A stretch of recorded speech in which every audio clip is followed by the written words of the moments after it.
it depends on you. If you're a Yeah. hustler, you're going to get hustler money. Yeah.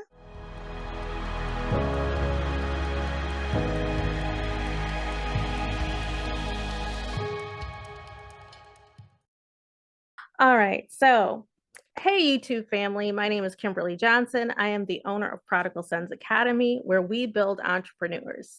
We help, meaning we heal, empower, liberate, and position young men and returning citizens for success through community, financial literacy, and entrepreneurship training. And I'm so proud today that we have a wonderful guest. She is a 30-year real estate queen. Her name is Terry Penny. So, welcome, Terry, to our show. This is episode 2, by the way. So, we're so happy to have you. We're so excited to talk to you. So, can you introduce yourself to our viewers today? Hi, Kimberly. Thanks. Glad to be here today. Yeah, my name is Terry Penny. I've been a full-time real estate investor for 30 years. I help teach people and get them into real estate and show them the importance of becoming financially independent through real estate. Awesome, awesome, awesome. So I read through your bio, so I have some really good questions for you. So just talk away. But first, just let us know a little bit more about you. Like, where are you from? Are you from Michigan originally? Yeah, I'm a Michigan girl. I grew up in Belleville and yep, been here. I took some time off, moved to Arizona for 8 years, but came right back. So yep, Michigan is where I'm from. It's where I do all my business. Awesome, awesome. So I started 30 years ago. I was 23, so now I'm aging myself, but I was 23. I've been self-employed since I was 19, so I've always been an entrepreneur.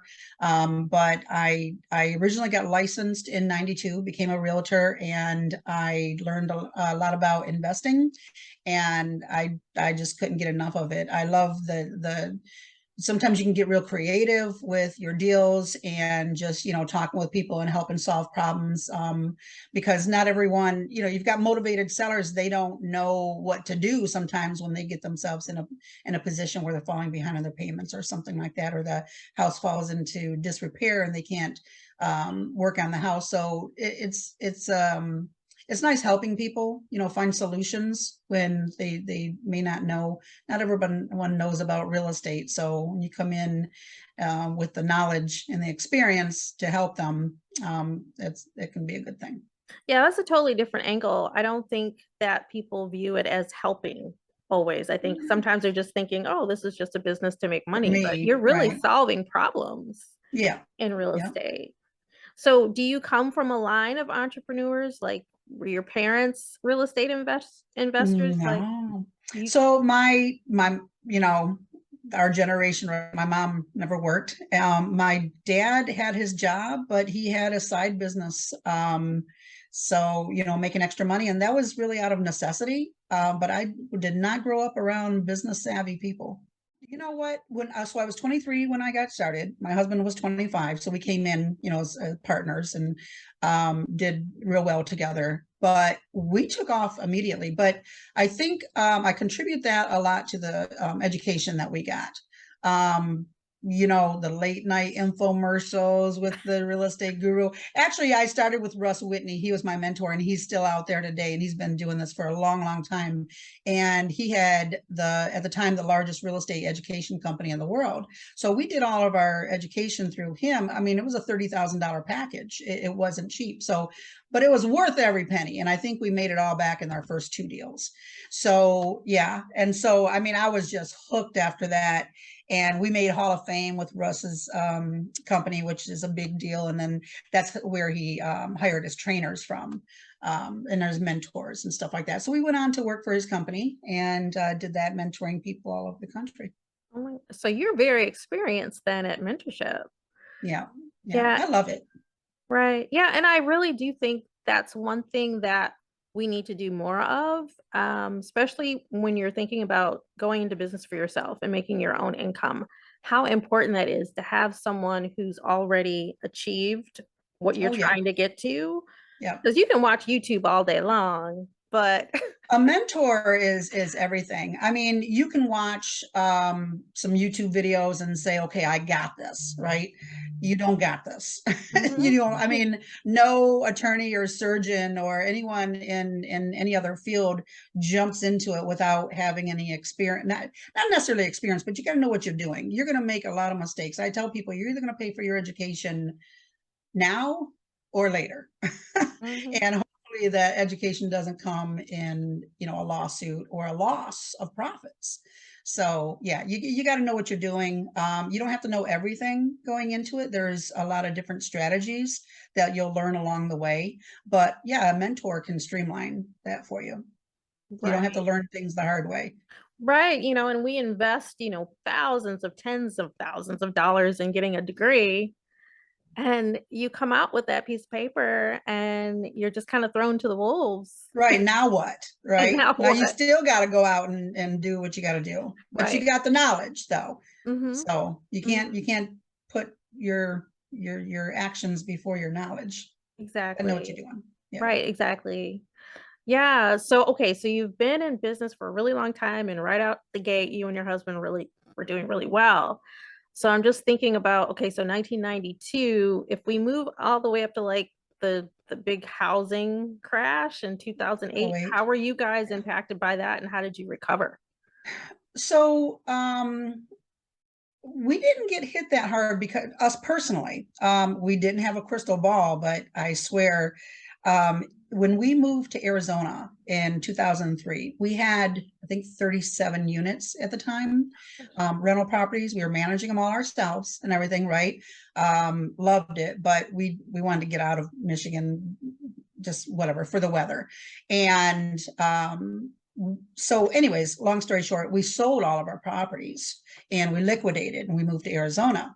And we did some in Arizona, but the market's so different than it is in Michigan. So we flipped some things. We didn't hold on to any rentals. But then when '08 hit, you know, the market crashed and stuff, we didn't really get hurt a lot of the way a lot of people did because we sold them about 5 years before. And so, right, I mean, you know, that was just luck. I That was was gonna no, say, we didn't know then in 2003 what was about to happen. So I can't say it was planning at all, yeah, but just luckily we didn't get hurt that bad. But I know a lot of investors that did. But one thing about this business is it'll come back. It'll come back. Just stay in the game. right. Yeah, so true. And I was gonna ask you, like with COVID, I mean, I remember trying to sell my house around 2021 or so, Mhm. and things were moving really fast, but there were a lot of people that were overpaying for houses. It was just like an absolutely crazy time. Yeah. And now I feel like the market in 2022, you're not seeing things move as quickly. Interest rates are going up a little bit. So, do you still feel like real estate investing right now is still good? And if so, how? How do Yeah. you go about it? So back in the 90s, interest rates were double digits. And I mean, and we were still investing, we were still borrowing. There were a lot of land contracts, Mhm. right? It's always a good, I mean, real estate, you it always turns around. Now it's going to become a buyer's market, right? So that's how it was before, where sellers are going to have to give some incentives to sell. They're not going to be flying off the shelves within a couple hours at multiple offers above asking price. That stuff, that's craziness. It's been crazy to me. I prefer a buyer's market, right? But I was just looking at some properties today in Detroit. You could brick houses, $50,000, and the market rents are $1,000 a month. I mean, that's some nice cash flow after you pay, you know, your mortgage payment, your taxes and insurance, and you're collecting $1,000 a month. That's some nice cash flow. And you can't do that in too many other areas in the country. So Detroit's still excellent.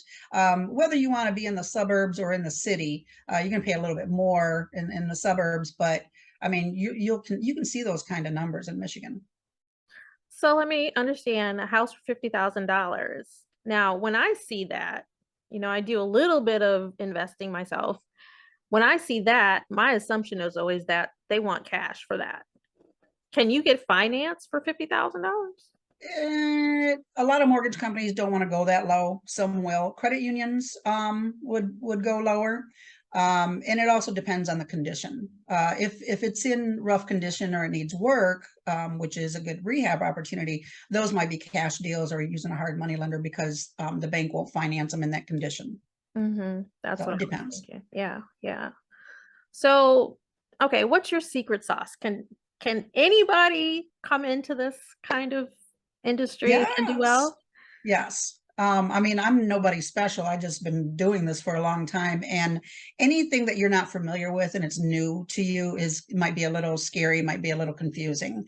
But that's with anything. Once you get to know it, you're comfortable with it, you know what you're doing, you can speak to a seller, with confidence. But that's where your training comes in and your coaching. But Mhm. no secret sauce, really. I'm a firm believer of keeping a good reputation in this business Mm. because I see people that have been doing this for, 25 years or as long as I have. And you get to know who those veteran players are locally. And they usually aren't the guys that are cutthroat investors and, slander other people's names and just being, like some guys out there. I mean, literally, there's some cowboys out there, but I can respect those guys because they've been doing this for a while, and they don't get caught up in the drama. But that you don't stay in this business that long if you don't have a good reputation. So I'm a firm believer in being upfront with people, and you can gain a lot more respect and get a lot more deals, and more people will be willing to work with you. You do work with a lot of other investors in this business, especially if you're a wholesaler. Your investor database is everything. Okay, so wholesaling, can you Yeah. explain that to our audience? Wholesaling is a real good strategy. It's a real estate strategy that a lot of beginners start here. Wholesaling technically means buy low, sell low. Okay. But in real estate, the more familiar way of wholesaling is by assignment of contract. Essentially, you find a motivated seller, say the property needs a lot of rehab, where you can put the work into it, force the value up, sell it for a profit, right? So those are pretty much what um, the flippers are looking for. And that's mostly what's out there is flippers. People want to buy, rehab, sell for a profit. So the wholesaler finds the deal, gets it under contract, and then can sell that contract or assign the contract to a new buyer for a fee.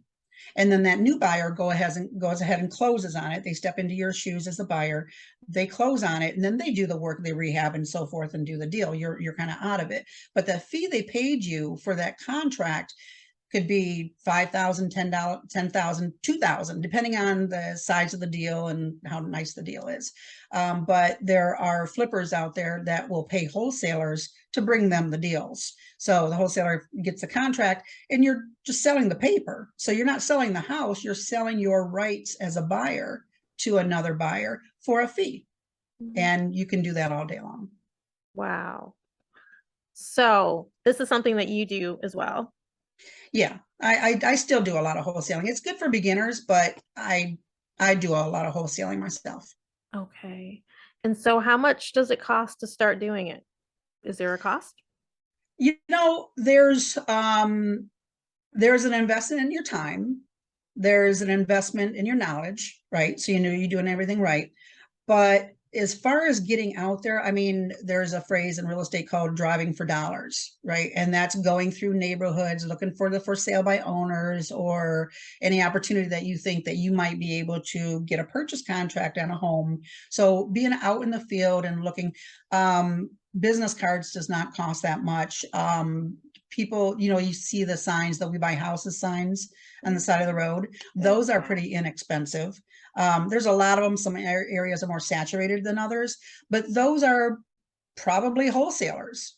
Mhm. Most of those are probably wholesalers. Probably hardly any of those are direct buyers, but they're out there scouring the neighborhoods, finding that deal so they can bring that deal to a flipper and go on to the next deal, get their fee, $5,000 or whatever, go on to the next property.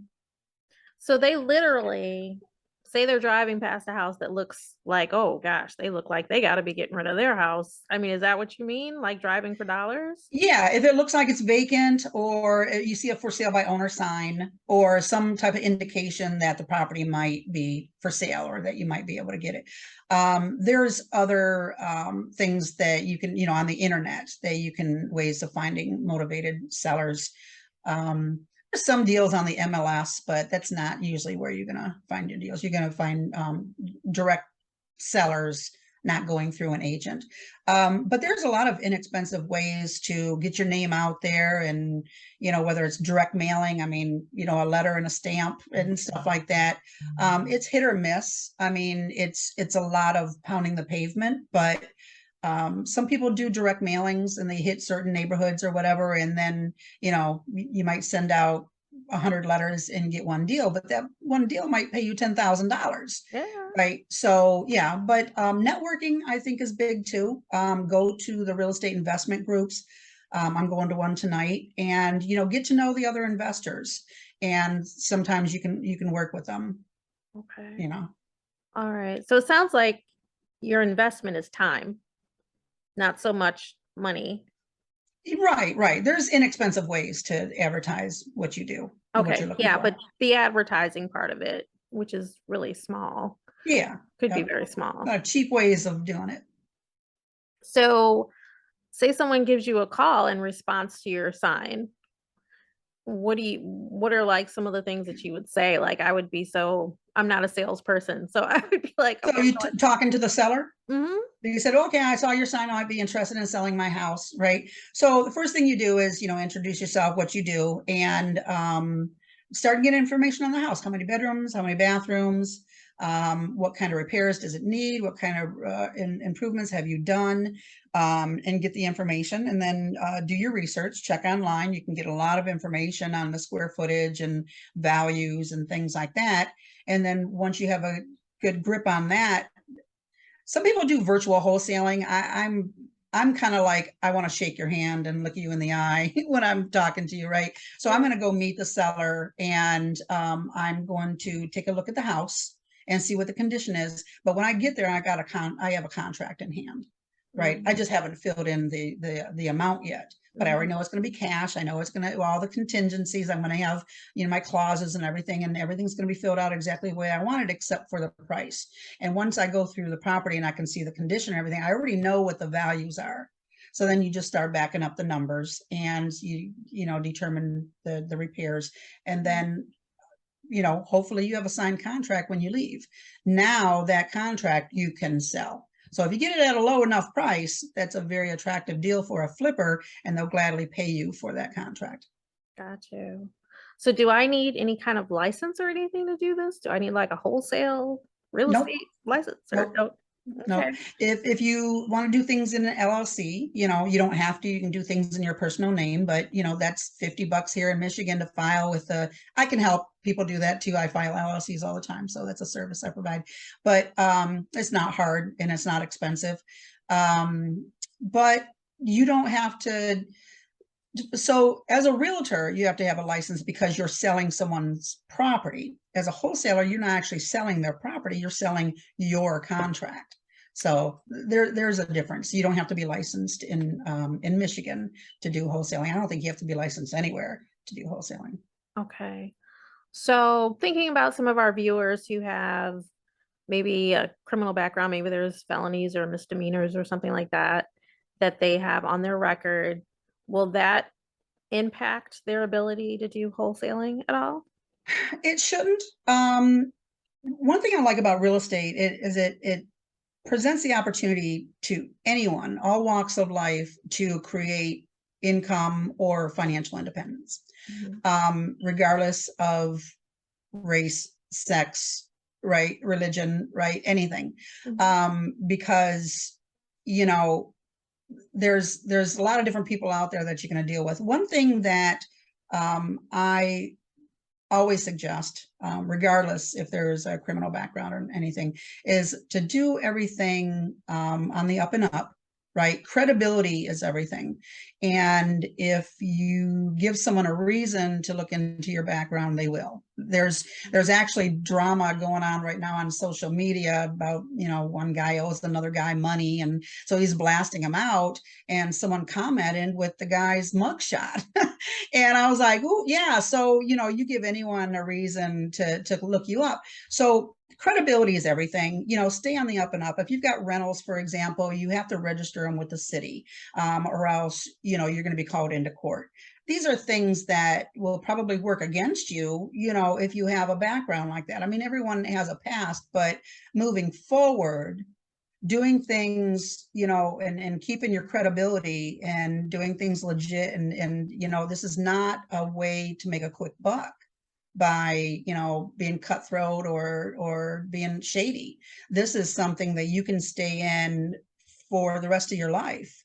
I mean, I know 80 and 90-year-old investors, and they're still, because it's not physically taxing, right? It's something that you can do for the rest of your life. But, you want to be in it for the long haul. You can make very good money and very good living and really build a nice future for you and your family and future generations by, getting into something legitimately, get your credibility, and doing everything right, so. Mm-hmm. I know you and I have talked a little bit about real estate and getting more into the long-term kind of real estate investing. And we talked about what you can do when you don't have capital. Mm-hmm. And I think you talked about the phases of getting to that point. Can you go over that? So a lot of real estate investors, that's where they struggle. They don't have the money to get involved, and they can't get the financing. They might have bad credit or something like that. I have, I talk about my ebooks, and one of them is creative financing, which I do recommend because it gives a lot of different ideas that some people didn't think of. But even if you don't have good credit, you could maybe bring on a partner. You could use a hard money lender. Hard money lenders, it's expensive money, but it's easy money. And they don't really care about your personal credit so much. They're looking at the deal. And they're only going to lend so much on it. But using a hard money lender, also, especially if you're a beginner, it gives you a second set of eyes to look at the deal. Because if you're missing something and you think it's worth this much, and the lender is going to say, no, we can't do this deal because it's only worth this much, they can correct you if you're wrong and help you avoid getting into a bad deal. They're, maybe 15% interest, and, it's a little bit higher, but the terms are easy and it's perfect for like a flip. If you have good credit, you've got a lot of different avenues to credit cards, VA financing. I mean, there's a lot of different ways to get the funds, but that's where a lot of real estate investors struggle. If they're starting with nothing, bad credit, no cash. But there's ways. Wholesaling is a good way to generate a little bit of cash. Say each wholesale deal earns you $5,000 and you've done 5 of them. Now you've got the cash to maybe go into something else, use that 25 to then invest, maybe for what you'd need for a hard money lender, because you still need your down payment points and payments and things like that. So you can use your own money, or you can take on a gap partner that might have $20,000 that will fill that gap and pay those down payment points, payments, things like that for you, and come in as a partner. So now there's profits to be split when the dust settles, but it's a good way to get on. And then eventually you don't need partners. You don't need the hard money lender. Right, exactly. Right. So I think that is attributing to what you were talking about with networking and going to some of those real estate meetup groups and just you might meet your next partner there. Yeah, totally. Yeah. I mean, that's how I met you. Right. Let's go to one of those. That's right. Those meetups in Ann Arbor. So yeah. Okay. So building capital through wholesaling is probably a really good way to start then. Yeah. If you're starting with no cash and no credit, that's my suggestion to start there. Okay. All right. So that would be like a first step. And I think that's a great one. So I know that you do mentoring. I know that you have ebooks. If any of our viewers today are considering real estate and they want their hand held a little bit, are you available? Yes. There are some basics that I can teach you, and there's also some advanced strategies that I can teach you too. I always recommend getting as much knowledge as you can and knowing all the strategies, because never know what kind of deal you're going to come on. So like, so if for example, a seller contacts a wholesaler and that's all they know about is wholesaling. So you go in there and you have to give them a low offer, right? Because there has to be some room there, and the seller can't or won't take it. And I come in next, but I give them about 4 different options. I'll give them a cash offer, lease option offer, land contract offer, a subject to offer, something, or I can partner with them. I mean, there's a lot of different options, but I have to know, all about those strategies, and I have to analyze 4 ways always, right? But you have to know those strategies first. Now, I would get that deal because I would give them something a little more creative, where the wholesaler only knew one strategy and they missed the deal. So you don't have to know everything up front before you get moving, but it's always a good idea. You're constantly learning in this business. Yeah. And because things are always changing, the market's changing. And but it's good to know all the strategies that'll allow you to take on more deal or bring on more deals that you wouldn't have to pass up normally.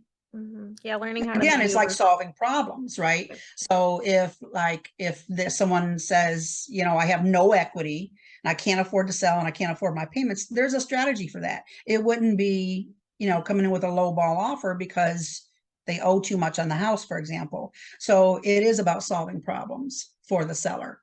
What's your situation? Here's my solution. And hopefully I have one. Mm-hmm. Hi, I know that you're enjoying the podcast so far, and thank you for tuning in. I wanted to take a moment to introduce myself. My name is Kimberly Johnson. I am your host and CEO of Prodigal Sons Academy, where we help men become financially independent after incarceration. We also provide services for their greatest supporters, their mothers, wives, aunts, girlfriends, and sisters. So thank you so much for tuning in. If you want to learn more about us, you can visit our website at prodigalsonsacademy.com. Please like, share, and subscribe, and share this video with someone who needs encouragement and inspiration. Now back to the podcast. Question that I like to ask everyone, and this is just to kind of switch things around so that people can really relate to starting off. So if you had to go back to maybe age 19 or so, what would you tell yourself? Something that you wish that you knew back then that you now know? Like, how would you address Terry at 19? Terry knew everything at 19. Didn't you know? Right. So, but I would tell myself, keep going, plan for the future. Don't go into this blindly. Know what you're after. If your goal is income, then the wholesaling or flipping is good. If your goal is to bring in to become financially independent and bring in income every month, passive income every month, then holding rentals is great. So have a plan. Don't lose your motivation. You might get real frustrated sometimes, but don't lose your motivation, and stay with like-minded people. Sometimes those old friends don't want to see you succeed. And so you gotta maybe sever ties with those people that might be the gum on your shoes. You know what I'm saying? So yeah, choose your circle wisely. Definitely. Yeah, I'm definitely a big supporter of that. I think the saying goes that you're the sum of the 5 people that you're around. Surround yourself with. So and you're not if you're the smartest person in the room, you're in the wrong room. That's good. Yeah, definitely. You're not going to go any higher. You want to be around people that'll help you grow. Right. Absolutely. That's really good. That's really good. So where do you see yourself in 5 years from now? What are your goals? Where are you trying to go? A lot of my friends my age are, looking at retirement and everything else. I mean, I'm not that old, but I'm only in my 50s, but I can't even 20 years from now, I can't see myself retiring. I just love what I do. You know, I'm saying I love talking to different investors. I like talking to sellers. I like, you know, talking to people about real estate. Anytime you're talking about real estate, I'm there. But you know, so I just see myself doing what I'm doing now. I'm starting a property management company, but and so I start new things like that, new ventures, but it's always real estate related. No, that's awesome. Yeah. Yeah, I don't see you retiring at all, ever either. Yeah, I joke around and say that I retired from U of M, but I'm doing stuff. It's like you just kind of transition to something Well, one else. thing I've always liked about being self-employed, and real estate will give you this freedom as well. I don't have to ask anyone to take a day off. You know, if it's a Thank nice you. day and I want to go spend the day at Belle Isle, I don't have to ask anyone's permission. Let's go. You know, so I think real estate does that for you. It gives you that freedom where you're not tied down to a job. But you know, I mean, you're gonna get out of it as much as you put into it. You want to do it part-time, you're gonna make part-time money. You know, so it depends on you. If you're a Yeah. hustler, you're gonna get hustler money. Yeah, that's right. And And the no. more deals you do, the more experience you got, and the more confidence you'll have. And I think too, you can eventually build a team, Yep. which kind of relieves you from some of the time and effort too. I mean, you Yeah. just become the guy manage or the woman managing a group of people who are bringing in the money. I mean, to me, that would be like a version of retirement from real estate, is that you just get this team together. Yeah. And I don't Yeah. know if that's something that you're doing. Do you have a team? Do you work with folks? Yeah, I work with a lot of people. I collaborate with a lot of people. I collaborate with a lot of new wholesalers that they'll find the deal, but they don't have that big of a buyer's list. And so they'll bring me the deal. They've already got, well, they're either getting it under contract or they've got it. So again, I'm the second set of eyes, so I can check everything. I just did this morning, and on that Detroit house that I was talking about, and it was a wholesaler, someone I'm working with that's newer, and I told him that it's too high. We can't sell it at this price because looking at he wasn't seeing the comps I was seeing. So I corrected him on this, right? So it just kind of, you know, avoided a waste of time. But and then what we'll do is we split the assignment fee 50-50 because we're both working towards the same goal. I've just got a larger buyer's list than he does, so I can blast it off, find the buyer faster than he could. So things like that, you might bring more strengths to the table than someone else, and that's a perfect way to collaborate. And so I guess I've got a lot of mini teams. No, that's wonderful. I mean, that's a win-win, because when you're starting out, you would just be clueless on, okay, now I got to find a buyer. How do Right, I do that? right. And the deal might be way off, you Right. know. More So importantly. yeah, Hmm. and then you know you can, you know, there's some new people out there, and you can kind of see by the deals that they post what their knowledge base is, because you're thinking, oh my gosh, that's way too much. You know, if you know that area, you know, well enough, you know, oh, I know where that house is at. There's no way it's selling for that price. So then I'm thinking, okay, they're new, they didn't have the right education, or they're just seeing the wrong numbers or something like that. But usually, like I said, when you know someone knows what they're doing, and they blast something out, you can kind of say, okay, it's probably accurate because I know that they're knowledgeable. Right. So sometimes you get to know the players, and Yeah. sometimes, you know, do they do good business or don't they? That's another thing too. So Okay. that's why I keep saying your reputation is everything in this business. You definitely want to keep your reputation good. Don't be shady just for a buck. Wonderful advice, especially in this market, because people know you. After a while, they'll hear Word about gets you, out. because real estate people stick together. So it's like a Yeah, network. And so your name, you don't want nothing bad attached to your name, because that gets around. exactly. And with social media right now, Oh, it will. yeah, definitely. Yeah. So that's like a number one good Yeah, bit of wisdom to keep with yeah. you. Do good business, and you'll do more business. No, that's a good one. Yeah. Well, thank you. So Terry, it was great to have you. And what I'm excited about is that you're going to actually participate in an upcoming webinar that we're hosting. Yep. So we'll have you, and we'll also have this wonderful woman that does credit repair, because credit is so important, especially in working with real estate. And we'll have some other folks as well, because Prodigal Sons really focuses on financial freedom through various avenues. Real estate is just one of them. We'll have some speakers talking about long-term investing and Forex and options trading as well, because you can whip up a lot of good income just on a daily basis, making $50 a day easily with trading or more. So that's just one stream, but we believe in multiple streams of income. Yes. So I do too. Yes. Yeah. So we are going to link some of Terry's products and services below. So if you just click below in the description, we'll have a link to her ebooks. And then she also offers mentorship. If anyone is interested in meeting with her, I think you do like hour or so long sessions with folks. Just short sessions. And if you just want to learn about one strategy, I can just cover that one strategy. It doesn't have to be a long, out $30,000 package. I can definitely just piecemeal it and give you what you need on one specific subject, or do a general. It doesn't matter. Yeah, but it's just wonderful that we have someone that we can go to that has 30 years of experience and loves to talk about real estate and is open to helping people out, because that's so important when we're just fresh off the bat. We've never done this before. So you'll accelerate so much faster having someone like you to talk to. So thank you so much for offering your services, and thank you for being with us today.